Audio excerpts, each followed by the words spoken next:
Hi friends, সবাই কেমন আছো? আজকে একটা চিকেনের রেসিপি নিয়ে চলে আসলাম। এই চিকেনের রেসিপিটা ভাত, রুটি, পরোটা বা ফ্রাইড রাইস সব কিছুর সাথেই বেশ ভালো লাগবে।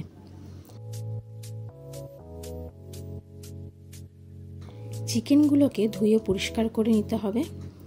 এরপর এর মধ্যে টক দই, আদা বাটা, রসুন বাটা, কাঁচা লঙ্কা বাটা, হলুদ গুঁড়ো, জিরে গুঁড়ো, ধনে গুঁড়ো, কাশ্মীরি লঙ্কার গুঁড়ো, লাল লঙ্কার গুঁড়ো আর বেশ কিছুটা পরিমাণ সর্ষের তেল দিয়ে ভালো মতো ম্যারিনেট করে রেখে দিতে হবে 1 ঘন্টা মতো।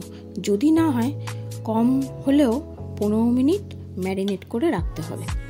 আর সামান্য নুন দিয়ে দিতে হবে এই ম্যারিনেট করার সময়।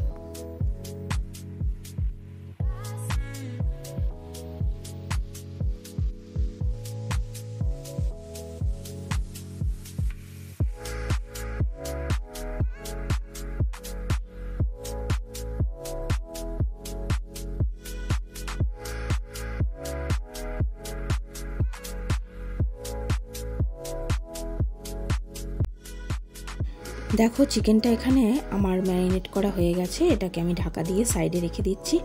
অন্যদিকে কড়াইয়ে বেশ কিছুটা পরিমাণ সর্ষের তেল দিয়ে তাতে শুকনো লঙ্কা, তেজপাতা, গোটা গরম মশলা ফোড়ন দিয়ে পেঁয়াজ কুচি দিয়ে ভালো মতো ভেজে নিতে হবে। পেঁয়াজ কুচি ভাজার সময় অবশ্যই নুন দিতে হবে।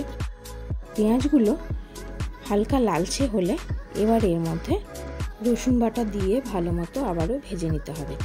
আমি কিন্তু আদা রসুন যতটা পরিমাণ নিয়েছিলাম তার অর্ধেক ব্যবহার করেছি ম্যারিনেট করার সময়, আর অর্ধেক এই পেঁয়াজ ভাজার সময় আমি দিয়ে দিচ্ছি। এবারে আদা বাটাটাও দিয়ে দিলাম, লঙ্কা বাটাও দিয়ে দেবো। সব ভালো মতো ভেজে নিতে হবে।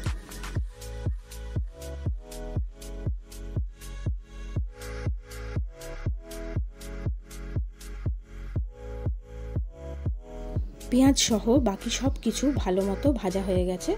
এবারে ম্যারিনেট করে রাখা চিকেনগুলো দিয়ে দেব।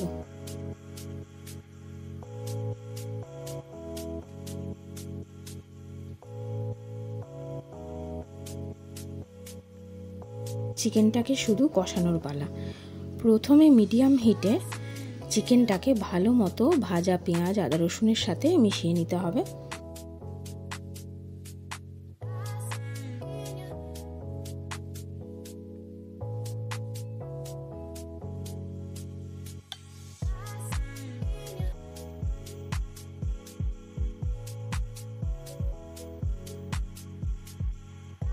এই চিকেনটা কিন্তু পুরো রান্নাটাই মিডিয়াম টু লো ফ্লেমে হবে, তাই জন্য সময় নিয়ে আস্তে আস্তে এটাকে রান্না করতে হবে। বেশ কিছুক্ষণ নাড়াচাড়া করার পরে আমি এখানে লো ফ্লেমে চিকেনটা 5 থেকে 7 মিনিট ঢেকে রেখে দিয়েছিলাম।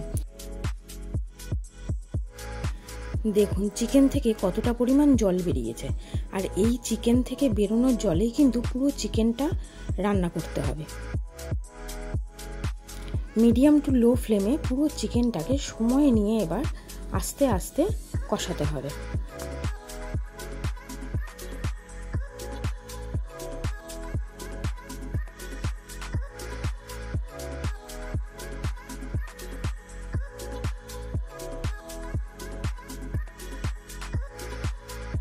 প্রায় 15 থেকে 20 মিনিট চিকেনটাকে মিডিয়াম টু লো ফ্লেমে কষিয়ে নিতে হবে।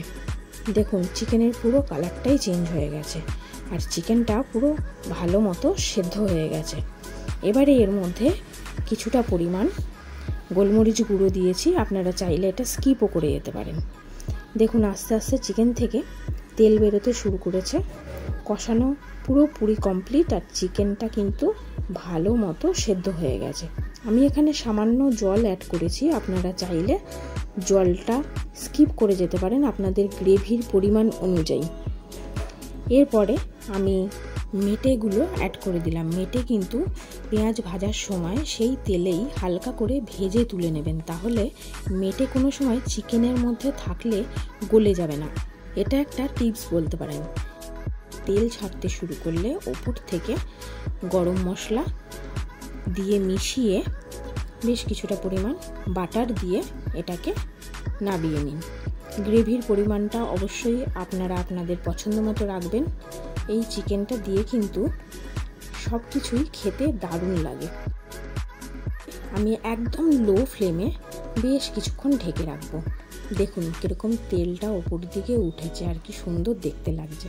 ব্যাস, রবিবারের দুপুরে এরকম চিকেন গরম গরম ভাত বা ফ্রাইড রাইস যে কোনো জিনিস পুরো জমে যাবে। অবশ্যই ট্রাই করবেন, জানাবেন রেসিপিটা কেমন লাগলো।